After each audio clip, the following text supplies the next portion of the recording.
If you're new, press the bell icon to get the latest notifications. Assalamu alaikum everyone and welcome back to our XRP video update today. So I just want to open up this weekly time frame because it's been a while we haven't talked about XRP.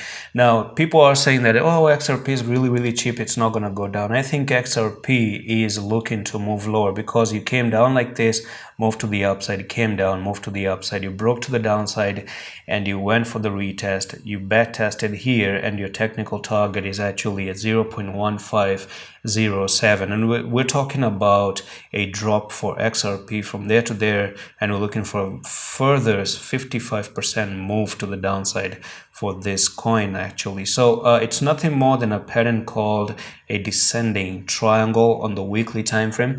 So it started back in 26th of April 2021, so we're almost 1.5 years before.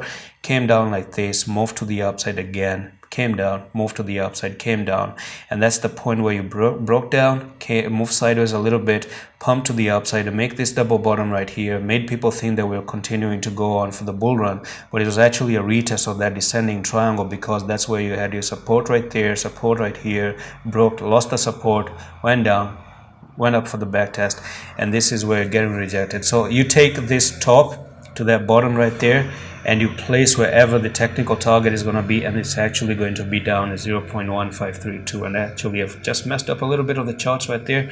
So that's pretty much simple, the update that I have for you right now. I don't see any interesting patterns on the daily or the 4-hour time frame. The only thing that I wanted to talk about is this weekly descending triangle. And that's pretty much it for this update on XRP. I'm going to see you in the next one. Allah Hafiz.